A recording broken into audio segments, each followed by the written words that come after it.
ایک حدیث ہے 3 ناٹس آف شیطان، آپ کو اسکرین پر نظر آ رہا ہے. جیسے میں نے کہا نا کہ مسلمان کی صبح کس وقت شروع ہوتی ہے، اور اس صبح کا وجود حقیقی طور پر کیوں نہیں ہو پا رہا آج کل کے زمانے میں، یا پھر وہ کنسیپٹ کیوں ختم ہو چکا ہے، اس کی ایک وجہ اللہ کے نبی صلی اللہ علیہ وسلم نے حدیث میں بھی بیان فرمائی. حدیث میں آتا ہے کہ رسول اکرم صلی اللہ علیہ وسلم نے فرمایا کہ شیطان آدمی کے سر کے پیچھے رات میں سوتے وقت 3 گیرے لگا دیتا ہے، اور ہر گرہ پر یہ پھونک دیتا ہے کہ سو جاؤ، ابھی رات بہت باقی ہے. پھر اگر کوئی بیدار ہو، جاگ جائے، اللہ کی یاد کرنے لگے تو ایک گرہ کھل جاتی ہے. پھر جب وضو کرتا ہے تو دوسری گرہ کھل جاتی ہے. پھر اگر نماز فرض یا نفل، یعنی فجر کی نماز ہے یا اس سے پہلے اگر وہ اٹھتا ہے تو تہجد کی نماز ہے، اگر وہ نماز پڑھ لے تو وہ تیسری گرہ جو شیطان نے لگائی ہوتی ہے وہ بھی کھل جاتی ہے. اس طرح صبح کے وقت آدمی چاق و چوبند خوش مزاج رہتا ہے، اس کی طبیعت کے اندر خوشی ہوتی ہے، مسرت ہوتی ہے، اطمینان ہوتا ہے، صحت مندی کی ایک علامت اسے محسوس ہوتی ہے. ورنہ اگر وہ تینوں کام نہ کرے، نہیں یعنی نہ وہ اٹھے، نہ وضو کرے اور نہ نماز پڑھے، چاہے فجر فرض نماز ہو وہ بھی نہ پڑھے، تو یہ جو تینوں گرہیں ہیں جو شیطان نے اس کو رات کو سوتے وقت لگائی تھی، وہ اس کے گردن پر بندی رہتی ہے، وہ کھلتی نہیں ہے. اب جب وہ صبح اٹھتا ہے، اسے اپنے ادارے کی طرف سے یا اپنے مقصد کی طرف سے جو آواز آتی ہے حی علی حی علیہ، کہ میری طرف آؤ، وہ اذان یا مسجد یا نماز کی آواز نہیں ہوتی بلکہ اپنے مقصد کی طرف اسے جانا ہوتا ہے. تو جب وہ اس کے لیے جاتا ہے، اپنے کام کو شروع کرتا ہے، دن کو شروع کرتا ہے، تو اس کا سارا دن کس طرح گزرتا ہے؟ سستی اور کاہلی کے اندر گزرتا ہے. اس کے مزاج کے اندر تنگی ہوتی ہے، اس کی فطرت کے اندر ایک ضیق پیدا ہو جاتا ہے، جس کی وجہ سے وہ نہ اپنا دن کے مقاصد کو پورا کر سکتا ہے اور نہ وہ اپنے اللہ کو راضی کر پاتا ہے. تو یہ حدیث ہے، اور حدیث میں آتا ہے کہ وَإِلَّا أَصْبَحَ خَبِيثَ النَّفْسِ كَسْلَانٍ، پورے دن اس کے اوپر سستی چھائی رہتی ہے اور اس کی طبیعت کے اندر تنگی رہتی ہے، جس کی وجہ سے وہ اپنے مقاصد کو پورا نہیں کر پاتا. تو مسلمان کی صبح کس طرح ہونی چاہیے کہ وہ سب سے پہلے ان 3 گروں کو کھولے جو شیطان نے اس کی گردن پر لگائی ہیں. ان 3 گروں کو کھولنے کے لیے اللہ کے نبی صلی اللہ علیہ وسلم کیا فرما رہے ہیں کہ سب سے پہلے آپ اٹھیں اور وضو کریں اور نماز ادا کریں. نماز میں سب سے پہلی نماز تو مسلمانوں کی فجر کی نماز ہے جو فرض ہے.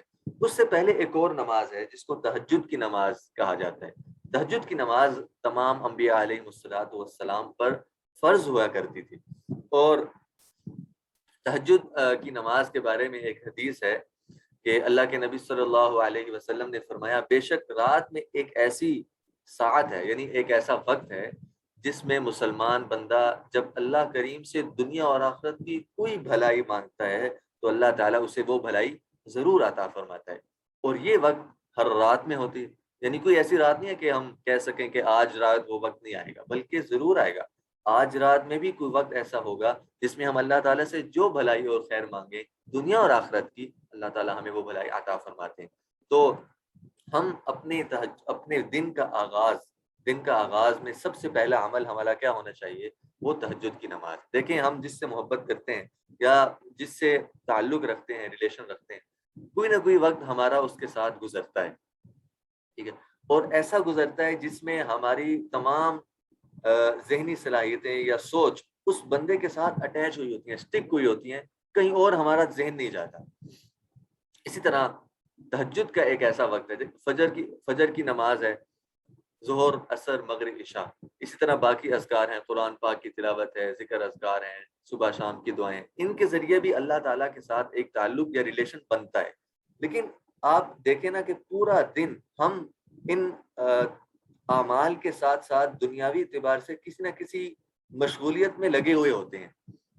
کھانا پکانا ہو، بازار جانا ہو، دکان چلانی ہو، پڑھائی کرنی ہو، جتنے بھی کام ہیں ہم ساتھ ساتھ کر رہے ہوتے ہیں اور ساتھ ساتھ نماز بھی پڑھ رہے ہوتے ہیں، نماز ادا کر رہے ہوتے ہیں، سارے کام. لیکن تہجد کا وقت ایک ایسا وقت ہے جس کے اندر ہمارا ذہن بالکل فارغ ہوتا ہے. ہم کیونکہ دکانیں بھی بند ہیں، بازار بند ہے، اسکول بند، کالج بند، سب کچھ بند، نہ کھانا بنانا ہے، نہ کھانا کھانا ہے، کچھ بھی نہیں کرنا.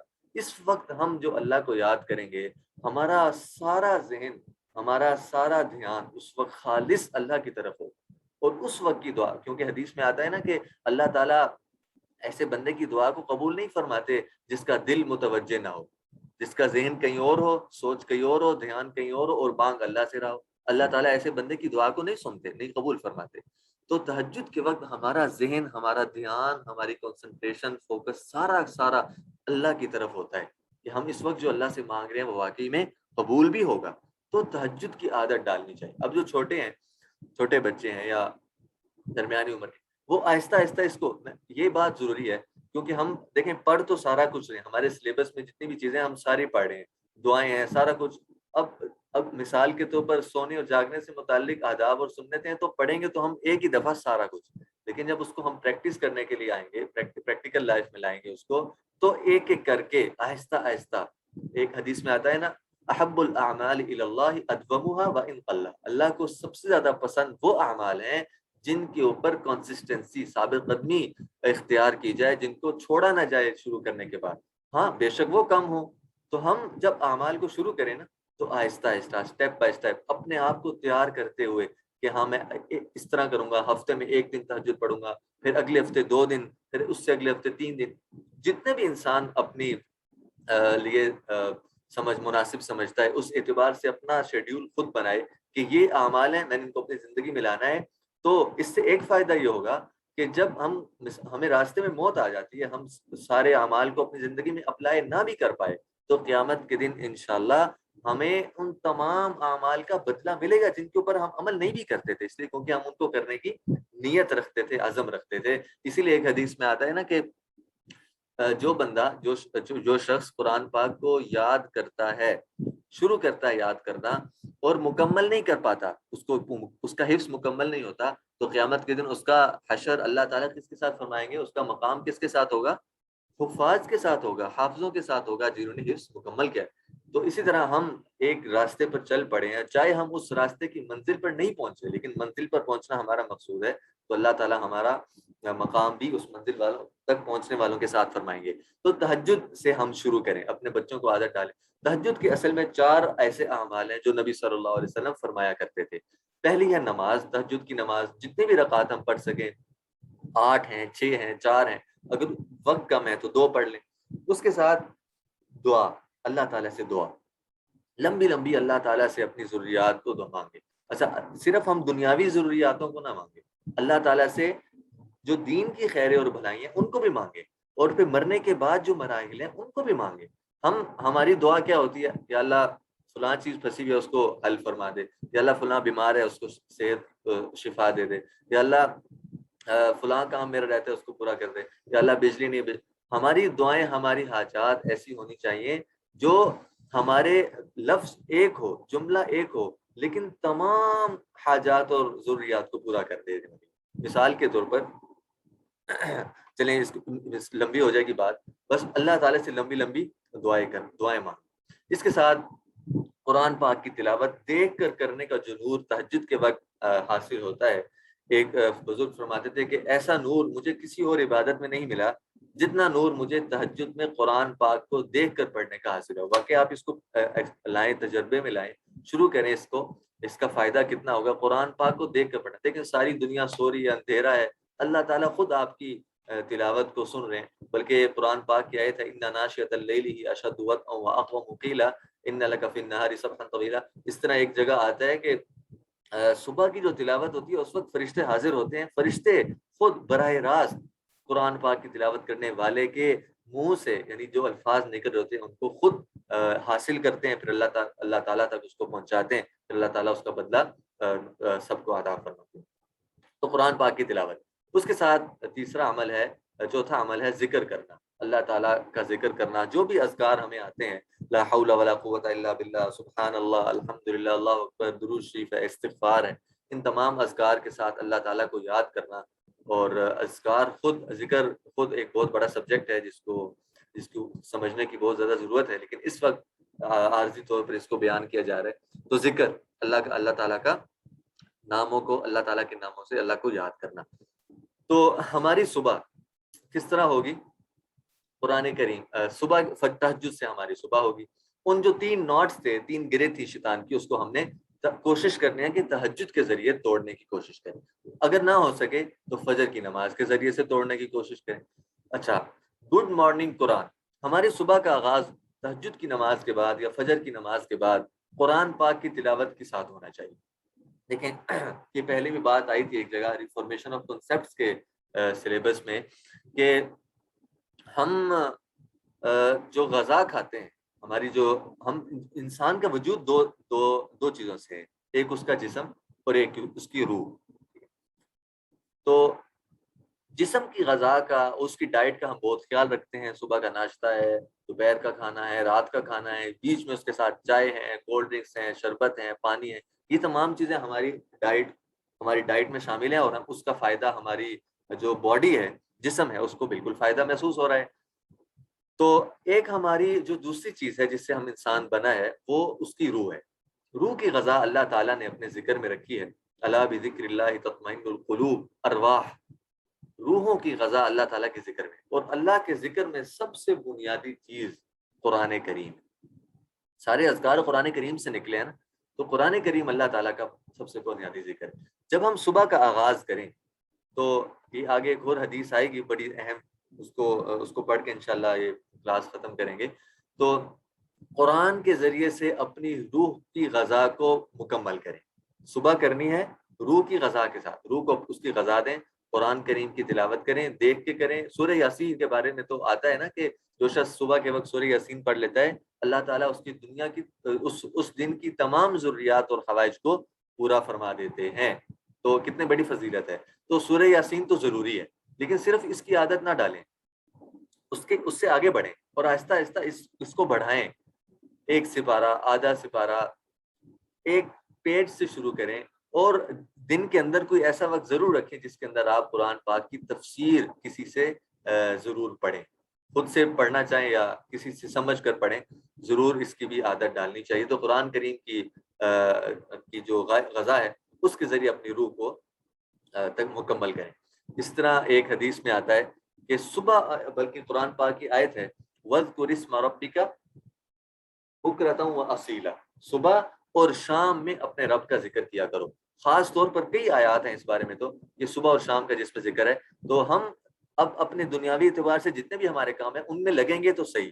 اللہ کا حکم وہ بھی ہے، لیکن اس سے پہلے اللہ کا حکم یہ بھی تو ہے کہ میری قرآن کی کتاب کی تو تلاوت کرو، اس کو تو سمجھو، اس کو تو پڑھو، اس پر تو عمل کرنے کی کوشش کرو. تو دوسرا کام ہمارا ہے قرآن پاک کی تلاوت سے اپنے دن کا آغاز. فجر کی نماز کے بارے میں آتا ہے کہ بلکہ فجر کی نماز سے پہلے جو سنتیں ہیں اس کے بارے میں بھی بعض علماء کہتے ہیں، بعض کہتے ہیں فجر کی نماز ہی ہے. کہتے ہیں کہ فجر کی نماز کی جو 2 رکعتیں ہیں، یہ اللہ تعالیٰ کے ہاں دنیا اور دنیا کے اندر جو کچھ ہے ان تمام سے بہتر ہیں، ان تمام سے بہتر. ان کی فضیلت دنیا کی تمام چیزوں سے بڑی ہوئی ہے. اب اگر ہم ویسٹرن کنسیپٹ رکھیں یا اپنے رواج کا کنسیپٹ رکھیں کہ صبح اٹھنا ہے اور کام پر جانا ہے اور کام مکمل کر کے واپس آنا ہے، تو ہماری زندگی ختم ہو رہی ہے، پگھل رہی ہے برف کی طرح. ہمارے پاس اس کے بعد موقع نہیں ہے. اب دیکھیں ہم جتنے بھی کاموں میں مصروف ہیں، جو بھی ہماری ذمہ داریاں ہیں دنیاوی اعتبار سے، وہ ہے تو دنیا ہی نا. چاہے اگر ہم ان کو اللہ کے حکم کے مطابق کر رہے ہیں تو وہ انڈائریکٹلی اللہ کی عبادت بن جائے گی، لیکن ہے دنیا وہ بھی. لیکن فجر کی نماز سے آغاز کرنا اپنے دن کا، یہ براہ راست اللہ کی عبادت ہے، ڈائریکٹ اللہ کی عبادت ہے. اور اس کی فضیلت صحیح مسلم کے اندر اللہ کے نبی صلی اللہ علیہ وسلم نے فرمائی کہ دنیا اور وما فیہا، جو کچھ اس کے اندر ہے ان سب سے بڑھ کر ہے. اگر ہمیں یہ فضیلت سامنے ہوگی کہ میں اگر اپنے کام کو ترجیح دے رہا ہوں پہلے، یا اللہ کی نماز کے لیے میں پہلے اٹھ رہا ہوں، تو ہماری اٹھنا آسان ہوگا کہ جس کام کے لیے میں نے اٹھنا ہے اس سے تو بہتر یہ 2 رکعات ہیں جس کے اندر کچھ وقت نہیں لگتا اور اتنی بڑی فضیلت. اچھا، ہمیں نظر قیامت کے دن آئے گا نا جب ہماری آنکھ کھل جائے گی. تو ایک اور حدیث ہے، رسول اللہ صلی اللہ علیہ وسلم نے فرمایا جس نے صبح کی نماز پڑھی وہ اللہ کی پناہ میں آ گیا. آپ اندازہ لگائیں، یہ بڑی ایک اور بھی جملہ ہے اس حدیث کے آخر میں، لیکن کیونکہ اس کا مفہوم اس تھوڑے وقت کے اندر بیان کرنا مشکل ہے، اس لیے اس کو میں نے یہاں نہیں نوٹ کیا. تو جس نے صبح کی نماز پڑھی وہ اللہ کی پناہ میں آ گیا.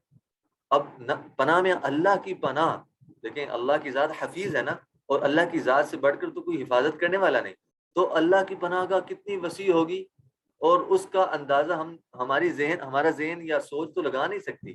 تو فجر کی نماز جس نے ادا کر لی گویا اللہ کی پناہ میں آ گیا، ہر شر سے، ہر نقصان سے، ہر ضرر سے اللہ نے اس کی حفاظت فرما دی. تو اپنی دن کا آغاز نماز سے، اس کے بعد قرآن پاک کی تلاوت ہے. اچھا، اپنے کاموں کے لیے جب ہم جائیں گے اس کے اندر ہمارا کنسپٹ کیا ہونا چاہیے، یہ بات بہت ضروری ہے. ایک حدیث میں آتا ہے جو تمام غموں کو ایک غم بنا دے اللہ تعالیٰ اس کے دنیا کے غموں کا کفیل خود ہو جاتا ہے، اور جو مختلف غموں میں الجھتا رہے تو اللہ تعالیٰ کو بھی کوئی پرواہ نہیں کہ وہ دنیا کی جس وادی میں چاہے گرے اور ہلاک ہو. یہی حدیث اور کلیئرنس کے ساتھ، وضاحت کے ساتھ، من اصبح والآخرۃ اکبر ہمہ، جس نے اس حالت میں صبح کی، ہم مسلم کنسپٹ پڑھ رہے ہیں نا صبح کا، دا مارننگ رش یا فلسفہ صبح مسلمان کے ہاں کیا ہونا چاہیے. تو اللہ کے نبی صلی اللہ علیہ وسلم فرما رہے ہیں جس نے اس حالت میں صبح کی کہ آخرت اس کا اہم مقصد ہے تو اللہ تعالیٰ اس کے حالات کو درست کر دے گا اور اس کے دل میں غنا پیدا کر دے گا اور دنیا اس کے پاس ذلیل ہو کر آئے گی. اور جس نے اس حالت میں صبح کی کہ اس کا اہم مقصد دنیا ہے تو اللہ تعالیٰ اس کے سامان کو بکھیر دے گا، یعنی اس کے مقاصد کو بکھیر دے گا، اس کے لیے جو محنتیں ہو رہی ہیں اس کو بکھیر دے گا، اور فقر اس کی آنکھوں کے سامنے آ جائے گا. اور دنیا تو اسی قدر اس کو ملے گی جو خدا نے اس کے حق میں لکھ رکھی ہے، ایسے زیادہ اسے نہیں ملے گی.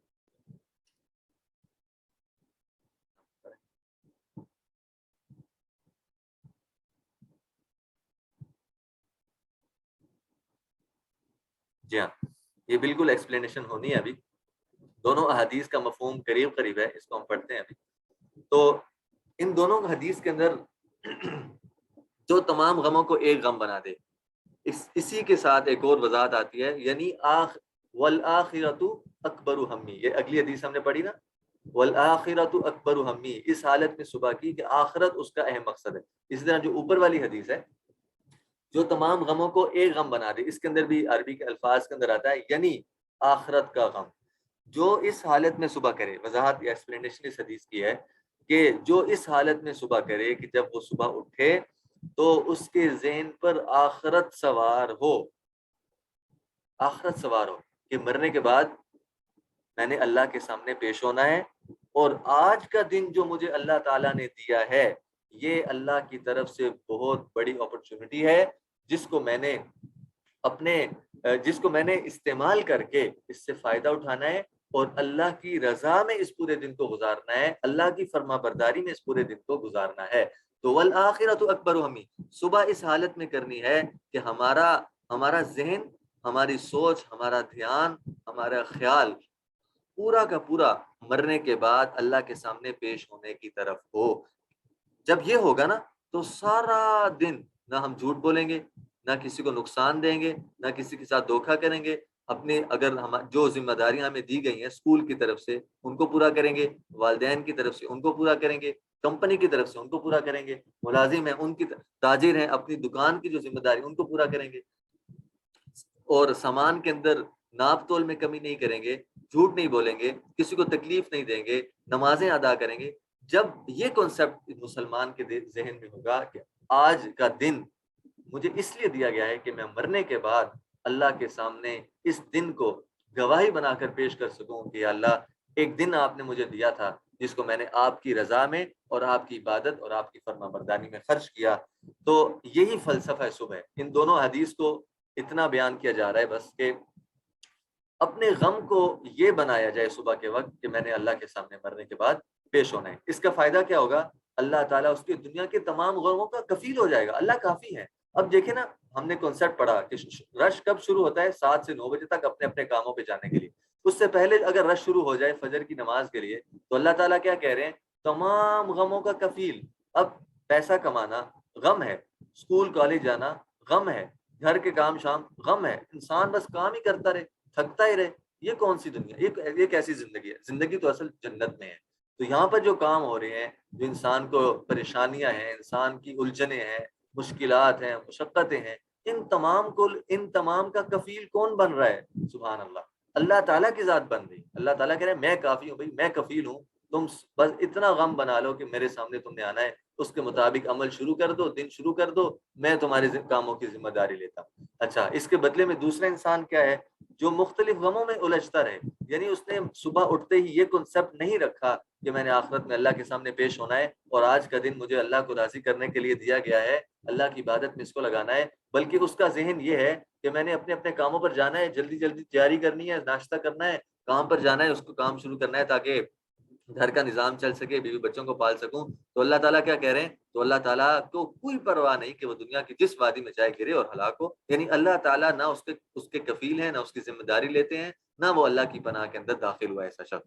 اسی طرح اگلی حدیث میں بھی اللہ تعالیٰ کی فرمان ہے کہ اس کے دل میں غنا پیدا کر دے گا، یعنی جو 7 سے 9 بجے تک جو اس کی مصروفیات ہوں گی نا اس کے ذہن پر کہ فلاں فلاں کام کرنے ہیں، فلاں فلاں جگہ جانا ہے، فلاں فلاں الجھنوں کو حل کرنا ہے، تو اللہ تعالیٰ کہہ رہے ہیں اس کے دل میں اطمینان پیدا کر دوں گا کہ بھائی ختم، رزق کی تنگی ہے ختم، پریشانیاں ہیں ختم، اور کوئی الجھنے ہیں، کام پھنسے ہوئے ہیں ختم، بس غنا پیدا ہو گیا دل کے اندر، اللہ تعالیٰ کی ذات اس کے لیے کافی ہو جائے گی اور دنیا اس کے پاس ذلیل ہو کر آئے گی۔ اس سے بڑی اور کیا ہمیں اسی جگہ ایک حدیث میں آتا ہے نا کہ لو انکم توکلتم علی اللہ حق توکلی، اگر تم اللہ پر توکل کرنے کا جس طرح حق ہے اس طرح توکل کرنے لگ جاؤ تو اللہ تعالیٰ تمہیں اس طرح کھلائیں گے، اس طرح روزی دیں گے جس طرح پرندوں کو دیتے ہیں، خالی پیٹ پرندے صبح جاتے ہیں اور پیٹ بھر کر شام کو آتے ہیں، یہ حدیث میں آتا ہے۔ تو اس طرح ہمیں اپنے اہم مقاصد کو پورا کرنا چاہیے، اپنی صبح اللہ کے نام، اللہ کی یاد کے ساتھ کرنا چاہیے۔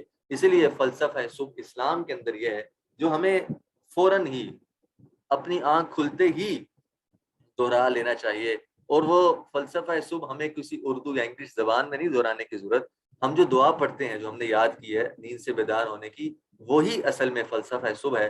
الحمدللہ الذی احیانا بعدما اماتنا والیہ النشور، تمام تعریفیں اللہ عز و جل کے لیے ہیں جس نے ہمیں موت، نیند کے بعد حیات یعنی بیداری عطا فرمائی، اور ہمیں اس کی طرف لوٹ کر جانا ہے، لوٹ کر جانا ہے، کیونکہ ہمیں اللہ کی طرف لوٹ کر جانا ہے۔ موت بھی اصل میں اللہ کی طرف لوٹنا ہی تھا، لیکن اللہ تعالیٰ ہمیں ایک اور چانس دیا، ایک اور موقع دیا، اس موقع کو ہم نے اللہ تعالیٰ کی یاد میں گزارنا ہے، اپنے اس دن کو جو اللہ تعالیٰ نے ہمیں اپرچونٹی دی ہے اللہ کی فرما برداری اور عبادت میں گزار کر اپنے اپنے کاموں میں اس کے بعد مشغول ہونا ہے، لیکن مشغول ہونے کے ساتھ ساتھ اللہ کے احکامات اور نبی کریم صلی اللہ علیہ وسلم کے طریقوں کو پورا کرنا ہے، ذہن میں رکھنا ہے، انہی کی لوگوں کو دوسروں کو دعوت بھی دینی ہے۔ تو فلسفہ صبح یہاں پر ختم ہوتا ہے کہ اللہ عز و جل کی یاد کے ساتھ ہم صبح کریں گے اور اسی کی ذات کے ساتھ ہماری شام ہوگی، اور اسی کی یاد کے ساتھ ہماری ایک دن موت آنی ہے۔ اللہ تعالی ہمیں ایمان اور کلمہ اسلام والی موت عطا فرمائے۔ جزاکم اللہ خیرا۔ اللہ حافظ۔ السلام علیکم ورحمۃ اللہ۔